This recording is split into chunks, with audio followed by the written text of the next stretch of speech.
when she competes, but that is in honor of a close friend who is fighting breast cancer and apparently is winning. So let's go to slow motion of the two players in our match now, Chris. Well, you can see Anne Marie has much slower footwork and a lower backswing, but yet she still creates about the same ball speed and only 20 less RPMs than Kelly does.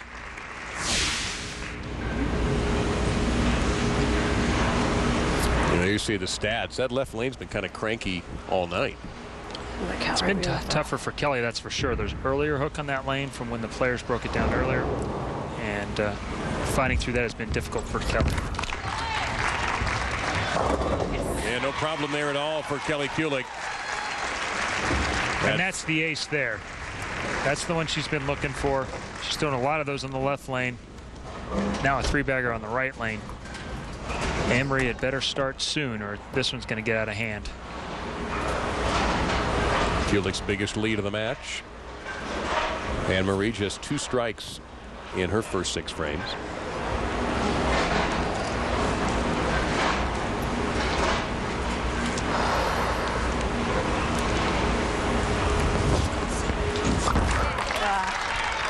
Didn't like it out of her hand. You could hear, well, I'll tell you what, what's that line about better be lucky than good?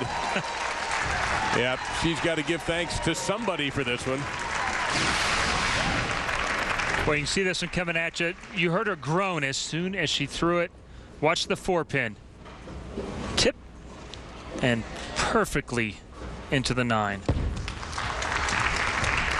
And Anne Marie Duggan wasting no time at all. Sticking on that lane. And you heard she's sticking on this lane. So she's had a tough time on the right lane with her footwork.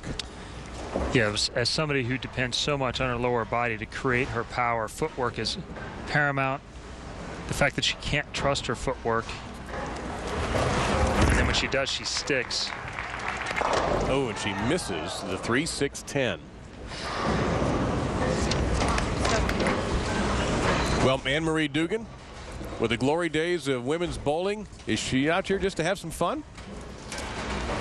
Yeah, but you know, that little thing inside of me that makes me want it is still there a little bit. I mean, it is, so I'll have fun, but I won't like to lose. I mean, I'm here to win. I wouldn't have entered if I didn't. Well, she made the adjustment on the left lane. Her footwork on that lane has been just fine. And there you hear just talking, her advisor. That's Gina Ford, who's a friend from Edmond, Oklahoma. Gina actually bowled here and cashed. It was her first Queens appearance. She did well enough to pick up the check.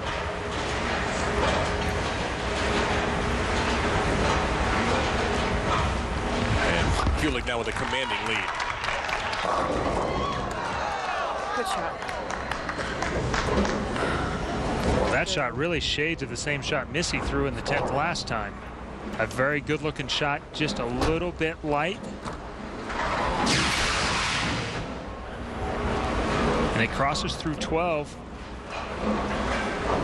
Watch the 5-pin. Does the same exact thing. Gets trapped and left on the lane.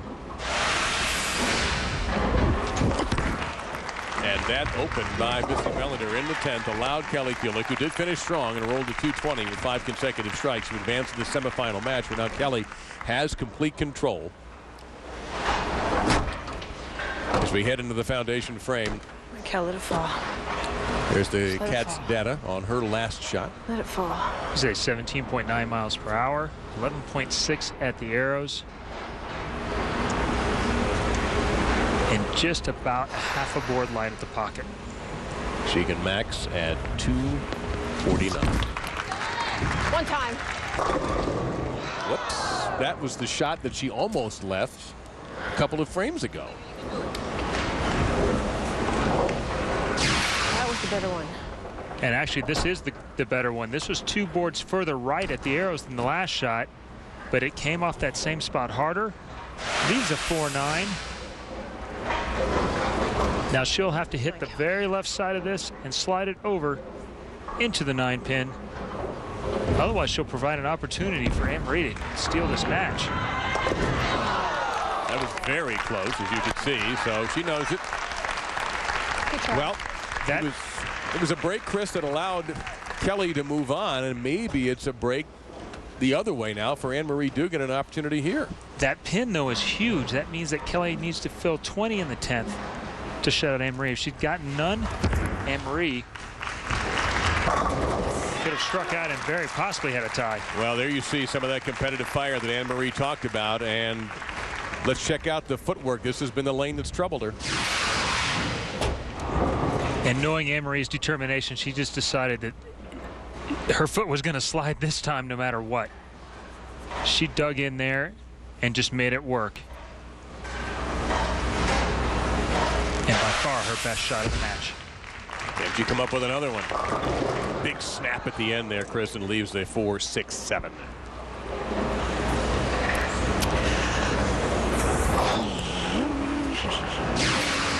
And I think she just ran into the same thing that Kelly ran into last time. It's a little bit inside a target, but only a half a board, and by no means enough to leave a 4-6.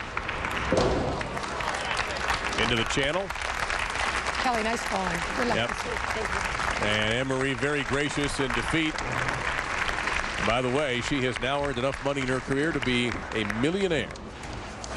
And the 5th woman to win over $1 million in career earnings. Wendy McPherson, Tish Johnson, Alita Sill, and Leanne Olsenberg. And, you know, somebody's on the path to join them down the road. Well, if there's anybody that's had enough game to slow Kelly down, it's been Tennille. Consistently throughout this tournament, she's been the leader. I mentioned the Millionaires Club. And there's the newest member. Back to the pro shop in Edmond. She did a pretty good job against that Millionaires Club this week. Yep. Yes, she had to bowl at 2 to move on. She defeated Wendy McPherson and Tish Johnson, right? Leanne. Oh, Leanne, that's right. So it was Wendy and Leanne. Tish Johnson also bowled well here, but did not make the show. So congratulations to Anne Marie. It's another achievement for her, but she will be in 3rd place in this Queens. She won it in '94. She was a runner-up in 2005. Kelly Kulick, the winner in '07, and she's moving on against the top seed, Tennille Milligan. And again, another strong finish for Kelly. Great bowling all week long with you. Good luck too. That's cool. And interesting to note here, Chris, Kelly's scores are getting better each match. Yes, even though that was 226, that was a much better game. It could have been a much bigger score. I look for 240 or 50 in this final match to be a winner. It's Kelly Kulick still riding the wave, who defeats Anne Marie Duggan. And now Kelly Kulick will take on Tennille Milligan for the Queens Championship. You'll see it in moments.